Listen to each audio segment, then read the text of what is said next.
नमस्कार, बहुत स्वागत है आपका नौ की बात में। मैं हूं आपके साथ शैलेश पांडे। बांग्लादेश की पूर्व प्रधानमंत्री शेख हसीना के खिलाफ अंतर्राष्ट्रीय अपराध न्यायाधिकरण ने मौत की सजा सुनाई है। शेख हसीना के खिलाफ पिछले साल छात्रों के प्रदर्शन पर कार्रवाई को लेकर मुकदमा चल रहा था।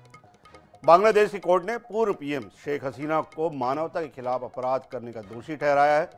बांग्लादेश की अदालत ने शेख हसीना को 1400 हत्याओं का दोषी मानते हुए फांसी की सजा सुनाई है। हसीना के साथ उनके गृह मंत्री और पूर्व पुलिस चीफ चौधरी अब्दुल्ला को भी मानवता के खिलाफ अपराध का दोषी ठहराया गया है। शेख हसीना को न्याय को रोकने, हत्या के आदेश देने और हत्याओं को रोकने में असमर्थ होने का दोषी ठहराया गया है। कोर्ट ने कहा कि इस बात के साक्ष्य हैं कि हसीना ने हेलीकॉप्टर और घातक हथियारों का इस्तेमाल का आदेश दिया था। साथ ही शेख हसीना दोषी साबित होती हैं, उन्हें 3 ग्राउंड के आधार पर दोषी करार दिया जा रहा है। शेख हसीना ने लोगों को भड़काने का काम किया, हत्या का आदेश दिया और दोषियों के खिलाफ एक्शन लेने में नाकाम रही, इसलिए उन्हें तमाम हत्याओं का दोषी ठहराया जाता है। उसके पहले चार्ज में मरते दम तक जेल में रहने की सजा सुनाई गई।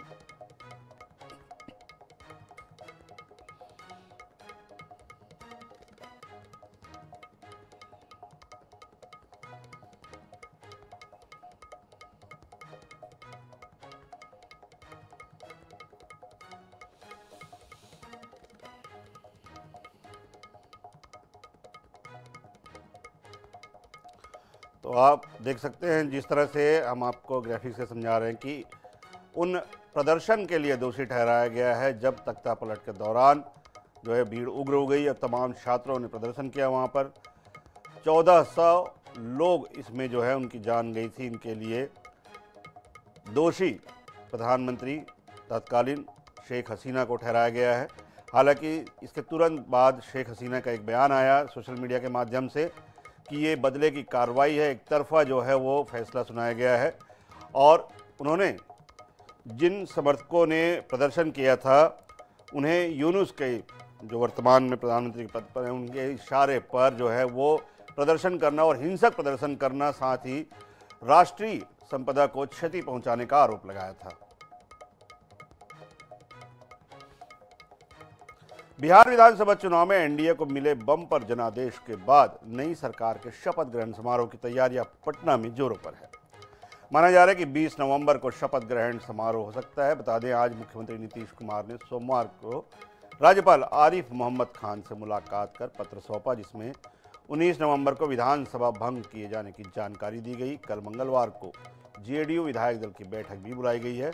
भाजपा विधायक दल की भी बैठक होगी। इसके बाद कल होने वाली एनडीए की बैठक में विधायक दल का नेता चुना जाएगा। इसके बाद नई सरकार बनाने का दावा पेश किया जाएगा।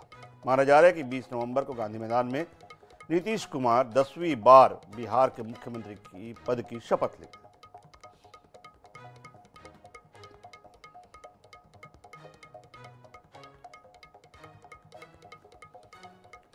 मध्य प्रदेश के पूर्व मुख्यमंत्री शिवराज सिंह चौहान का एक दर्द एक बार फिर उस दौरान छलक आया जब वो अपने ही समाज के कार्यक्रम को संबोधित कर रहे थे।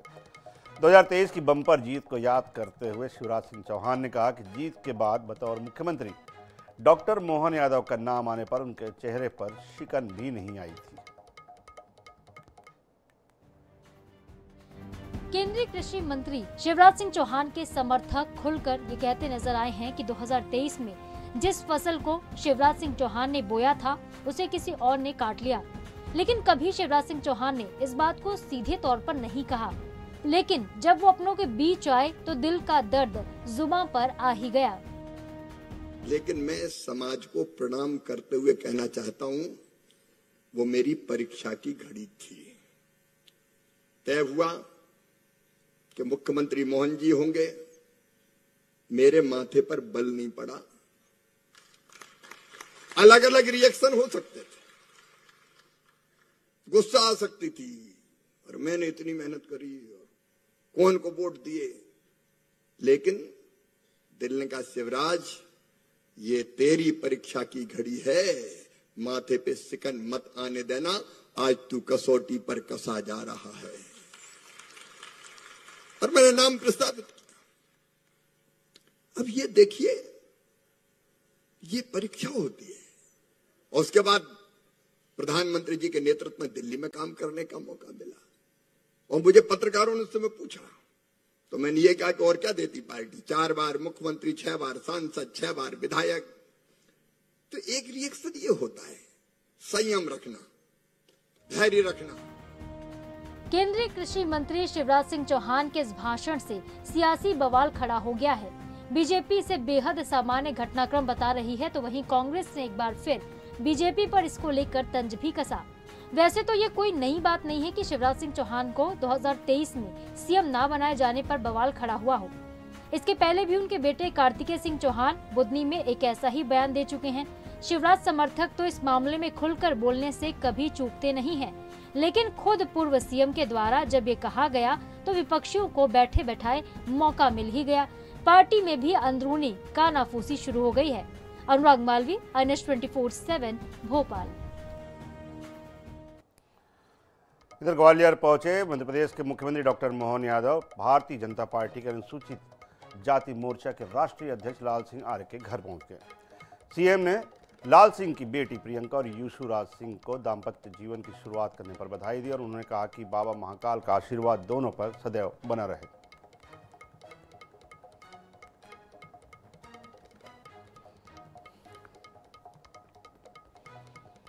एनडीए की बिहार में ऐतिहासिक जीत के बाद अब पश्चिम बंगाल को लेकर सियासत तेज हो गई है।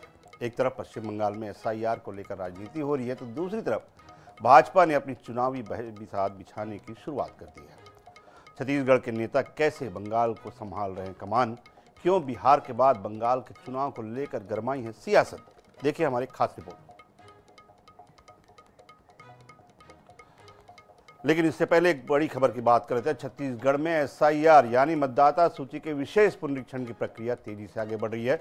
निर्वाचन आयोग का दावा है कि अब तक प्रदेश के 92% मतदाताओं के घरों में गणना पत्रक पहुंचा दिया गया है। अगले कुछ दिनों में 100% घरों तक गणना पत्रक पहुंचा दिया जाएगा। दूसरी ओर बिहार के नतीजों के बाद एसआईआर को लेकर सियासी बवाल भी तेज हो गया है। कांग्रेस ने अपने मतदाताओं के नाम काटने और बीएलओ पर दबाव बनाने का आरोप लगाया है। देखिए एक रिपोर्ट।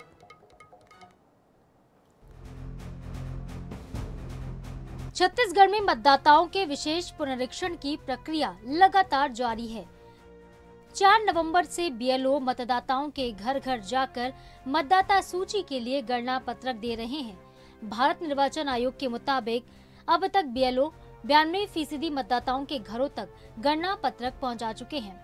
छत्तीसगढ़ में मतदाताओं की कुल संख्या 2,12,30,737 है। इनमें से अब तक बीएलओ 1,92,50,843 मतदाताओं तक पहुंच चुके हैं। अगले कुछ दिन के भीतर बीएलओ 100% घरों तक गणना पत्रक पहुंचा देंगे। लेकिन बिहार चुनाव के बाद कांग्रेस ने एसआईआर पर विरोध तेज कर दिया है। छत्तीसगढ़ में भी एसआईआर को लेकर कांग्रेस पार्टी और विपक्षी दल सजग है और इसको लेकर हम लोग बूथ स्तर पे अलर्ट किए। जहां भी ऐसा कमी बेसी का है तुरंत सूचना करें ताकि भारतीय जनता पार्टी को और चुनाव आयोग को यहां से गड़बड़ी से हम रोक सकें। कांग्रेस को किसके ऊपर संदेह नहीं है? ईवीएम के ऊपर उसी को संदेह है, चुनाव आयोग के ऊपर उसी को संदेह है, अपने वोटर लिस्ट पर उसी को संदेह है, वोटर के ऊपर उसी को संदेह है। और ये जितने इस प्रकार के हरकत करेंगे, ये करते बोलेंगे कि एक आदमी का 10 जगह वोट है, दूसरी ओर अगर एसआईआर के माध्यम से एक जगह करेंगे, इसमें भी आपत्ति है। तो खुद ही बता दें इनको किसमें सहूलियत है। छत्तीसगढ़ में एसआईआर की प्रक्रिया के तहत निर्वाचन आयोग जहां 92% घरों तक बीएलओ की गणना पत्रक पहुंचाने का दावा कर रहा है, तो वहीं बड़ी संख्या में घरों तक अभी पत्रक नहीं पहुंचे हैं। दूसरी तरफ बिहार के नतीजों के बाद कांग्रेस ने एसआईआर को लेकर राष्ट्रीय स्तर पर सवाल उठाए हैं। छत्तीसगढ़ में तो पहले भी इसको लेकर कांग्रेस बवाल मचा रही है और ऐसे में ये जरूरी है कि एसआईआर की पूरी प्रक्रिया पारदर्शिता के साथ हो, न पात्र मतदाताओं के नाम कटे, न ही अवैध मतदाताओं के नाम सूची में शामिल हों। गौरव शर्मा, INS 24/7 रायपुर। छत्तीसगढ़ कांग्रेस में संगठनात्मक बदलाव को लेकर चल रही हलचल अब निर्णायक मोड़ पर पहुंचती दिख रही है। जिला अध्यक्षों की नई सूची कभी भी जारी हो सकती है। दिल्ली में रविवार देर रात राहुल गांधी, कांग्रेस अध्यक्ष मल्लिकार्जुन खड़गे और संगठन महासचिव के.सी. वेणुगोपाल की अहम बैठक हुई, जिसमें जिला अध्यक्षों के नामों पर विस्तार से चर्चा की गई। छत्तीसगढ़ कांग्रेस में इस बदलाव को लेकर लंबे समय से चल रही चर्चाएं अब अंतिम चरण में है।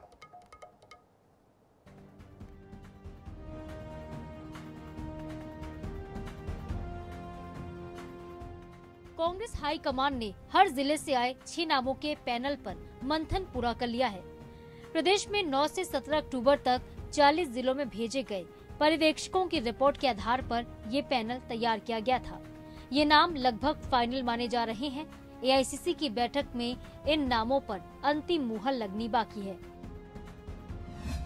संभावित नाम: रायपुर शहर सुबोध हरिद्वाल, रायपुर ग्रामीण प्रवीण साहू, दुर्ग ग्रामीण राकेश कुमार, अंबिकापुर बालकृष्ण पाठक, जगदलपुर सुशील मौर्य। इस बार जिला अध्यक्षों में बड़े बदलाव के संकेत हैं। बताया जा रहा है कि 14 में से सिर्फ 5 पुराने अध्यक्षों को मौका मिल सकता है, जबकि बाकी जिलों में नए चेहरे देखने को मिलेंगे। कांग्रेस का जिला अध्यक्ष बनेगा तो नींद हराम हो जाएगी, नींद उड़ जाएगी, क्योंकि भारतीय जनता पार्टी की सरकार ने 2 साल में इतना भ्रष्टाचार कर दिया, इस प्रदेश की व्यवस्था को बस से बदतर कर दिया कि जो अध्यक्ष बनेगा वो लड़ाई लड़कर इनकी नींद हराम करेगा। भविष्य के गर्भ में है और हाईकमान को निर्णय लेना है। सारी प्रक्रिया पूर्ण हो चुकी है। मौका मिलेगा तो बहुत अच्छा काम करेंगे। जिसको भी मौका मिलेगा उसके साथ मिलकर के पार्टी को मजबूत करेंगे और रायपुर शहर में 4 सीटों पर कांग्रेस पार्टी को मजबूत करते हुए विजय दिलाने का काम करेंगे आने वाले चुनाव। अब सबकी निगाहें दिल्ली में चल रही बैठकों पर टिक गई हैं। क्या वाकई जिला अध्यक्षों की बहुप्रतीक्षित सूची जल्द जारी होगी और किन दावेदारों के नाम पर हाईकमान की अंतिम मुहर लगेगी, इसका खुलासा बहुत जल्द होगा। मोनिका दुबे, INS 24/7 रायपुर।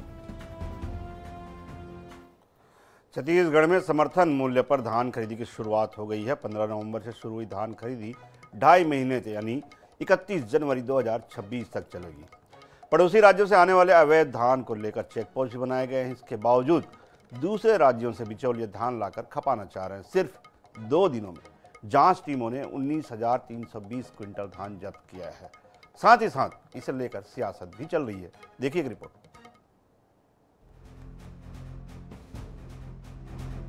छत्तीसगढ़ को धान का कटोरा कहा जाता है। यहाँ की सियासत धान और किसान के इर्द गिर्द घूमती रहती है। सरकार कोई भी रहे, धान खरीदी किसानों के लिए किसी उत्सव से कम नहीं होता। इस बार भी सरकार प्रति एकड़ 21 क्विंटल 3100 रुपए प्रति क्विंटल की दर से धान खरीद रही है। यही कारण है बिचौलिए छत्तीसगढ़ से लगे राज्य उत्तर प्रदेश, मध्य प्रदेश, ओडिशा, झारखंड से लाकर धान खपाने की फिराक में है। सरकार की सारी व्यवस्थाओं के बावजूद 2 दिन में जब्त किए गए धान कई सवाल खड़े करते हैं। इसे लेकर कांग्रेस प्रदेश अध्यक्ष दीपक बैज ने कहा, सीमाओं में चाक चौबंद व्यवस्था नहीं है, अवैध धान को रोकने पूरी मुस्तैदी से काम करने की आवश्यकता है। वहीं कांग्रेस के आरोप पर कैबिनेट मंत्री श्याम बिहारी जायसवाल ने पलटवार करते हुए कहा, कांग्रेस के पास कोई मुद्दा नहीं है, धान के अवैध परिवहन को रोकने पुख्ता इंतजाम किए गए हैं, एक भी परिंदा बाहर पर नहीं मार सकता। मुझे लगता है सरकार अभी तक जितनी धान खरीदी है उतनी धान जब्त हुई, चोरी से पकड़ी भी गई है, चोरी से। मतलब कुल मिलाकर धान खरीदी के पहला और दूसरे दिन ही इतनी 19,000 से अधिक 19,000 क्विंटल से अधिक इतनी बड़ी खेप में दूसरे राज्यों का धान अगर राजधानी में आता है, मतलब सोच लीजिए कि प्रदेश के सीमाओं वाले क्षेत्रों में क्या स्थिति हो सकती है। कल ही तो धान खरीदी चालू हुआ है और कल मुझे लगता है कि केवल शुरुआत हुआ है, पूजा वूजा हुआ होगा और किसी जिले में आ गया हो तो 2 दिन हुआ है, शनिवार रविवार, तो रविवार तो छुट्टी ही रही, शनिवार भी छुट्टी था। आज से धान आएंगे तो जब खरीदी ही नहीं हो रहा है तो कहाँ से अवैध धान आएगा। इस बार इतनी कड़ाई किए हैं कि मुझे लगता है कि कोई परिंदा भी पंख नहीं मार पाएगा। एक दाना धान बाहर से आने की किसी प्रकार की संभावना नहीं है। छत्तीसगढ़ सरकार ने प्रदेश के किसानों के लिए 3100 रुपए में धान खरीदने की व्यवस्था की है, लेकिन दूसरे राज्यों से भी लोग आकर यहां धान खपाने की कोशिश करते नजर आ रहे हैं। ऐसे में न सिर्फ इसे रोकने के लिए ठोस इंतजाम करने की जरूरत है, बल्कि किसानों को भी बाहरी धान को रोकने के लिए अलर्ट रहने की जरूरत है। तभी प्रदेश में अवैध धान को रोका जा सकेगा और MSP का लाभ हमारे वास्तविक किसानों को होगा। गौरव शर्मा, INS 24/7 रायपुर। एनडीए की बिहार में ऐतिहासिक जीत के बाद अब पश्चिम बंगाल को लेकर सियासत तेज हो गई। एक तरफ पश्चिम बंगाल में SIR को लेकर राजनीति हो रही है, दूसरी तरफ भाजपा ने अपनी चुनावी बिसात बिछाने की शुरुआत कर दी है। छत्तीसगढ़ के नेता कैसे बंगाल की संभाल रहे हैं कमान, क्या बिहार के बाद बंगाल के चुनाव को लेकर गरमाई हुई है सियासत, देखिए एक रिपोर्ट में। मोदी, नरेंद्र मोदी। गंगा जी यहाँ बिहार से बहते हुए ही बंगाल तक पहुंचती है। छत्तीसगढ़ के बीजेपी नेताओं ने बिहार के चुनाव में खूब पसीना बहाया। मुख्यमंत्री विष्णुदेव साय से लेकर दोनों डिप्टी सीएम अरुण साव और विजय शर्मा बिहार के चुनाव में प्रचार करते हुए नजर आए। किरण सिंहदेव के नेतृत्व में बीजेपी के प्रदेश पदाधिकारियों की टीम भी मोर्चे पर तैनात रही। छत्तीसगढ़ के नेताओं को जिन सीटों की जिम्मेदारी दी गई थी, वहां का स्ट्राइक रेट शानदार रहा और अब प्रदेश के बीजेपी नेता पश्चिम बंगाल में भगवा लहराने के संकल्प का वाहक बनने जा रहे हैं। इसकी शुरुआत बीजेपी के प्रदेश संगठन महामंत्री पवन साय ने कर दी है। बीते 10 दिन से पवन साय बंगाल में मौजूद हैं। बीजेपी के कार्यकर्ताओं के साथ लगातार बैठकें कर रहे हैं। राष्ट्रीय स्तर पर भी बीजेपी ने अपने रणनीतिकारों को पश्चिम बंगाल भेजने की शुरुआत कर दी है। माना जा रहा है कि जल्द ही छत्तीसगढ़ से बीजेपी के चुनिंदा बीजेपी नेताओं को बंगाल फतह के लिए जल्द ही भेजा जाएगा।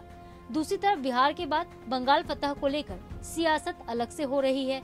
बीजेपी जहां बंगाल में बीजेपी सरकार की आवश्यकता बता रही, तो वहीं दूसरी तरफ पीसीसी चीफ दीपक बैज इस पर पलटवार कर रहे हैं।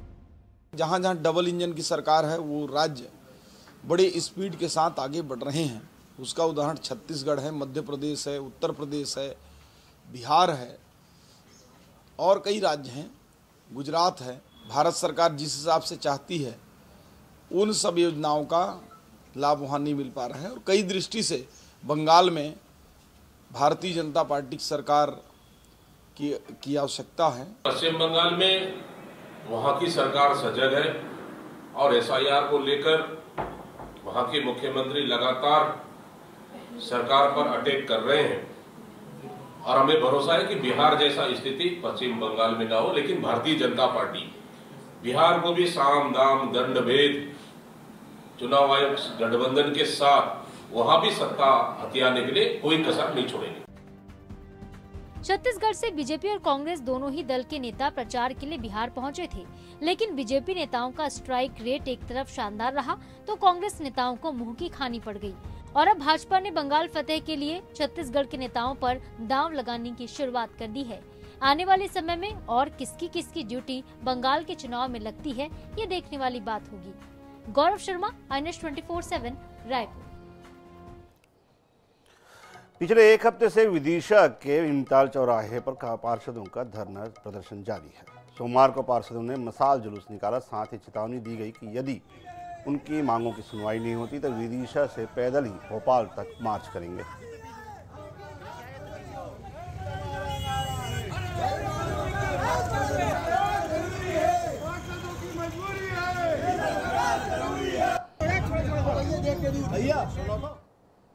सभी पार्षदों द्वारा विदिशा में विकास को लेके नीमताल गांधी चौक पर धरना चल रहा है। आज उसका छठा दिन है और अभी तक किसी के कान में जू भी नहीं रेंगी है।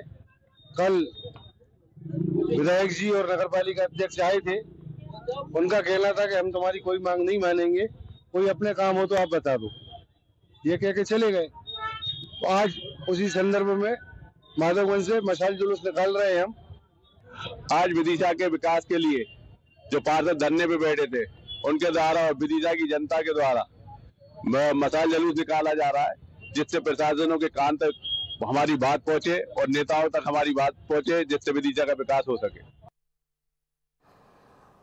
भिंड जिला अस्पताल में भारी लापरवाही का एक मामला सामने आया। इलाज नहीं मिलने के कारण एक महिला ने खुले में ही बच्चे को जन्म दे दिया। महिलाओं की मदद से प्रसूता ने बच्चे को जन्म दिया। हालांकि प्रसव के बाद अस्पताल की महिला कर्मचारी ने प्रसूता और नवजात को अस्पताल में शिफ्ट कराया। उसके बाद जिला अस्पताल के आरएमओ का कहना है कि महिला के पास समय से पहले ही कर्मचारी पहुंच गए थे। डिलीवरी हुई है, हम लोग तो यहाँ पे सिटी स्कैन कराने के लिए आए थे, लेकिन पब्लिक यहाँ पे लोग मतलब देख रही है उसको, कोई ट्रीटमेंट नहीं दे रहा। वहाँ पे हमने नर्स को फोन भी लगाया तो बोली आ रहे हैं, अभी तक कोई नहीं आया। बच्चा बाहर ही हो गया, मतलब बाहर निकल आया, लोग खाली खड़े होके। डिलीवरी हुई थी और अंदर से लेबर रूम में बोला है, वो आके ले गए और अंदर अभी ले गए। अभी वाइटल्स वगैरह सब।